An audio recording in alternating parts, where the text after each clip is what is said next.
Hello friends, welcome back my YouTube channel. मैं गौरव कुमार आज आपके साथ डिस्कस करने वाला हूँ पानीपत का प्रथम युद्ध।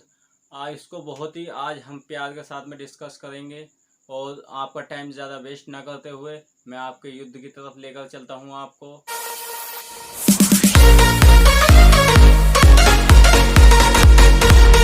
ये है आज का पानीपत का युद्ध। पानीपत का प्रथम युद्ध। सबसे पहला क्वेश्चन बनता है हमारे यहाँ पे, पानीपत का प्रथम युद्ध कब हुआ था। पानीपत का प्रथम युद्ध 21 अप्रैल 1526 ईस्वी में हुआ था।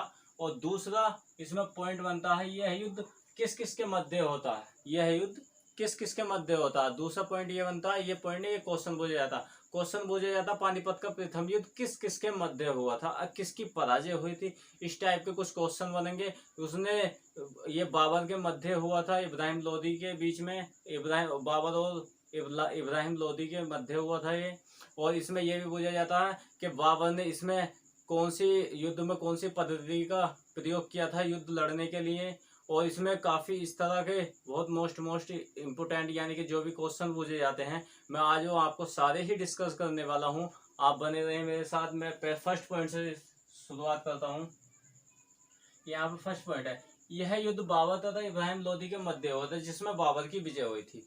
इस युद्ध में बाबर की विजय होती है और इब्राहिम लोदी की पराजय होती है।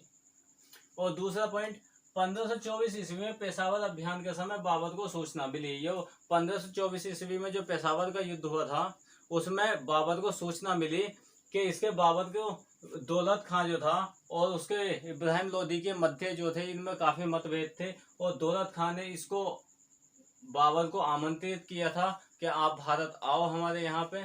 इसलिए ये काफी था, मतलब यहाँ से सारे इंफॉर्मेशन चली जाती थी। इसको 3 लोगों ने बुलाया था बाबर को हम भारत देश में। मैं आपको सभी बताने वाला हूँ।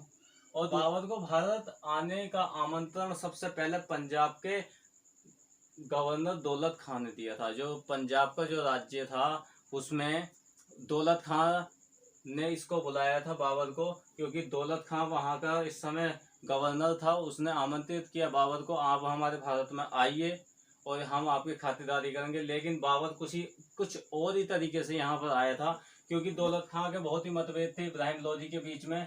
इनमें काफ़ी रंजिश थी, इसलिए ये इससे बदला लेने के लिए सब बाबर को बुलाता है यहाँ पर। और इसके बाद तथा बाद में अहमद खां और राणा सांगा, महाराणा सांगा ने आमंत्रित किया था इसको। 2 लोगों ने और आमंत्रित किया, अहमद खां अहम खां तथा महाराणा सांगा ने इसको आमंत्रित किया था। बाबर ने इस युद्ध में 2 युद्ध पद्धति का प्रयोग किया था। बाबर ने इसमें 2 युद्ध पद्धति का प्रयोग किया था। और दोनों पद्धति क्या थी, एक थी तुलगमा पद्धति, एक था दूसरी पद्धति जो थी। और दो बड़ी गाड़ियों के बीच में तोप खाने को बीच में रखकर, यानी कि एक बड़ी सी तोप थी, 2 बड़ी गाड़ियों के बीच में रखकर छुपाकर लेकर जाते थे कि जिससे दुश्मन को भनक नहीं हो पाती थी। इसलिए वो इस युद्ध को जीत जाता है। और इसमें दूसरी पद्धति थी और थी तुलगमा पद्धति। इसने बाबर ने अपनी सेना को, इसकी भी काफी बड़ी सेना थी, इसने अलग अलग छोटे छोटे टुकड़ों में बांटकर अपनी सेना को दुश्मन की सेना के चारों तरफ से आक्रमण करने के लिए बोल दिया। जिस प्रकार यह बाबर इस युद्ध को जीत जाता है। और इस युद्ध में तुलगमा पद्धति, इसमें अपनी सेना को छोटे छोटे टुकड़ों में बांटकर तथा दुश्मन पर चारों ओर से आक्रमण करना, ये थी दूसरी पद्धति। और ये पद्धति को जो लिया था उज्बेकों से लिया था, उज्बेकिस्तान से इसने इन पद्धतियों को सीखा था। इन दोनों पद्धतियों को बाबर ने उज्बेकिस्तान यानी कि उज्बेकों जो थे उज्बेकिस्तान से इनने सीखा था इसको। और बाबर ने तोप खाने का सर्वप्रथम प्रयोग जो सीखा था वो ईरानियों से सीखा था। ये देखो, बाबर ने तोप खाने का प्रयोग करना ईरानियों से सीखा था। इससे तोप खाने का प्रयोग नहीं आता था। इसने ये ईरान गया, वहां से तोप खाने का प्रयोग करना सीखा, तब वहां से तोप खाना लेकर आया। इसने अपना तोपशे भी रखा था जब यहाँ पर आया था। और इस जीत का श्रेय जो था, इस जीत का संपूर्ण श्रेय जो जाता है वो बाबर अपने धनुर्धारियों को देता है कि और बाण से जो मारते हैं वो धनुर्धारी इसके पास काफी थे, उससे बहुत ही ज्यादा इसको बेनिफिट मिला था, जिस कारण ये युद्ध जीत पाया था।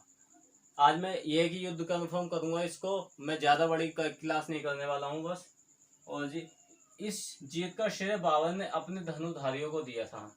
बाबर ने इस जीत का श्रेय अपने धनुधारियों को दिया था। और फिर बाबर ने सर्वप्रथम तोपखाने का प्रयोग भैरव व बाजी युद्ध में किया था। बाबर जब ईरानियों से युद्ध पद्धति सीख कर आया था, तोपखाने का आविष्कार मतलब तोपखाने को चलाने की प्रक्रिया जब सीख कर आया तो सबसे पहले जो इसने प्रयोग किया था भैरव एवं बाजी युद्ध में प्रयोग किया था इसका। और दूसरा, बाबर ने तोपखाने का प्रधान, जो बाबर के तोपखाने का जो प्रधान था वह था उस्ताद अली कुली। जो उस्ताद अली कुली थे वह बाबर के जो प्रधान था उस तोपखाने का वो यही था। बाबर ने सेनापति मुहिब अली तथा अब्दुल अजीज हुआ करते थे। जो बाबर के जो सेनापति थे वो इस समय दो थे, वो थे मुहिब अली तथा अब्दुल अजीज। ये दोनों काफी बार इन्होंने मतलब इन्हीं की वजह से जीता गया था ये। और इनके धनुधारी जो थे ये बहुत ही महत्वपूर्ण बताया गया है इनको। ये क्वेश्चन काफी बार पूछा गया इसमें कि पानीपत के प्रथम युद्ध का श्रेय बाबर किसको देता है। पानीपत की विजय का श्रेय बाबर अपने धनुधारियों को देता है। इस युद्ध में बाबर ने इब्राहिम लोदी को हराकर मुगल वंश की स्थापना कर दी। लोदी वंश को इन्होंने हराकर यहाँ पर इसने मुगल वंश की स्थापना कर दी। और इससे आगे मुगल वंश कार्यकाल रहता मुगल वंश का, और लोदी वंश का यहाँ पर पतन हो जाता है। एक बात और मैं आपको डिफाइन करता हूँ। यह युद्ध बाबर तथा इब्राहिम लोदी के मध्य हुआ था। और दूसरा, इसने 1524 ईस्वी में पेशावर अभियान के समय बाबर को सूचना मिलती है कि इब्राहिम लोदी तथा दौलत खां के मध्य मतभेद है। और दौलत खां ने बाबर को भारत बुलाया, जिससे कि दौलत खां चाहता था कि इब्राहिम लोदी की पराजय हो, और वो पराजय हो भी गई।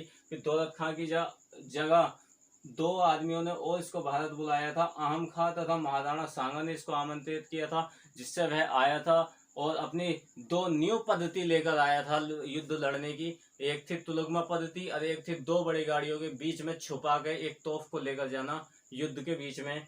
और उससे बहुत बेनिफिट मिलता था, दुश्मनों को पता ही नहीं चल पाता था कि हाँ ये दो बड़ी गाड़ियों के बीच में हाँ इनके पास तोफ भी है।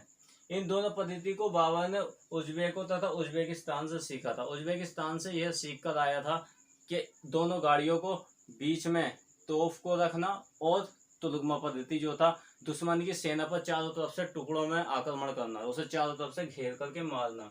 इस जीत का श्रेय जो था वो बाबर ने अपने धनुधारियों को दिया था, क्योंकि धनुधारियों की वजह से ही ये जीत पाया था। बाबर ने सर्वप्रथम तोपखाने का प्रयोग भैरव एवं बाजी युद्ध में किया था। बाबर जो था उसने सबसे पहले प्रयोग जो किया था अपने तोपखाने का वह भैरव तथा बाजी युद्ध में किया था। बाबर का जो तोपजी था उस्ताद अली कुली थे। बाबर का जो तोप जो चलाता था वो उस्ताद अली कुली चलाते थे। और जो बाबर ने अपने सेनापति मुहिब अली तथा अब्दुल अजीज को बनाया था। इसका मतलब अपनी सेना को दो टुकड़ों को इन्हें दे दिया, एक में खुद तीनों तरफ से 3-4 तरफ से इसने सेना पर आक्रमण किया। और इस युद्ध में बाबर ने इब्राहिम लोदी को हरा दिया। इस युद्ध में बाबर ने इब्राहिम लोदी को हरा दिया और अपने वंश की मुगल वंश की स्थापना कर दी। और यहाँ से आगे को मुगल वंश कार्यकाल में रहता है उसका। आई होप आपको बहुत अच्छा लगा होगा। आपको ये वीडियो अच्छी लगी हो तो हमारा चैनल से लाइक करें, शेयर करें, कमेंट करें। कमेंट करके ज़रूर बताना आपको हमारी वीडियो कैसी लगी, हमको मोटिवेशन मिलता है। लाइक करें। और जी अगर आपका कोई दोस्त हो, कोई फ्रेंड हो, कोई रिश्तेदार हो जिसके लिए क्लास हेल्पफुल हो सके उसको शेयर करें। Take care, bye bye.